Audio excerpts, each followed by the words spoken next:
नहीं, मैं इरफान हसन एडवोकेट इंसाफ lawyers forum Lahore को मैं देखता हूँ। हम पहले मोहम्मद खान मदनी साहब की क़यादत में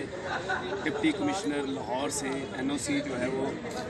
26 का जो जलसा है तहरीक इंसाफ का मीनार पाकिस्तान का वो लेके आए हैं। फिर उस NOC को इधर मुअज़्ज़ज़ अदालत में जस्टिस राहील कामरान साहब की अदालत में मदनी साहब ने देना था, जहाँ पर डिप्टी कमिश्नर को और CCPO लाहौर को और तमाम इंतज़ामिया को बुलाया गया था। तो उस प्रोसीडिंग में मदनी साहब जो है वो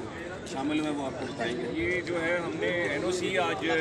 लिया है। शेख इम्तियाज़ साहब जो लाहौर के सदर हैं और वकार तूर साहब और पूरी लीगल टीम जो है उन्होंने इरफान हसन साहब जो लाहौर की हमारे जितने नुमाइंदी हैं, हम सारों ने मिलके DC साहबा से भी और CCPO साहब से मुलाकात करके मामलात को जो है आगे बढ़ाने की कोशिश की है और इंशाल्लाह उम्मीद भी है। जस्टिस साहब का मुअज़्ज़ज़ अदालत का जो है वो बड़ा ज़बरदस्त रवैया था माशाल्लाह, और हमें उम्मीद है इंशाल्लाह जो 25 और 26 की दरमियानी शब को ये जलसा जो होगा लाहौर का वो इंशाअल्लाह ताला मुनक्कद होगा, जिसमें इमरान खान साहब खिताब फरमाएंगे और मेरा ख्याल है पाकिस्तान की अक्सरियत इंशाअल्लाह लाहौर की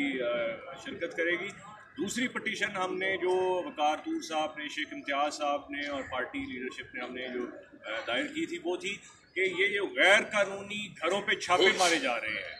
पुलिस की तरफ से ये अगवा जो है किया जा रहा है, हमारे पार्टी के वर्कर्स को हरास किया जा रहा है, इमरान खान साहब के वर्कर्स को, इसके हवाले से भी उन्होंने जो है पुलिस को जो है वो किया है कि वो इसकी सरजनिश की है कि ये जो है इस तरह की गैर कानूनी जो है आर्गूमेंट्स वो ना करे।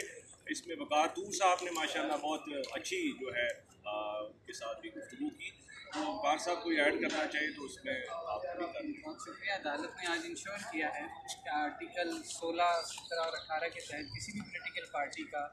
जो बुनियादी हक है कि वो पॉलिटिकल सरगर्मियाँ कर सके। इंश्योर किया कि शेड्यूल जारी होने के बाद तहरीक इंसाफ को जलसे जुलूस करने की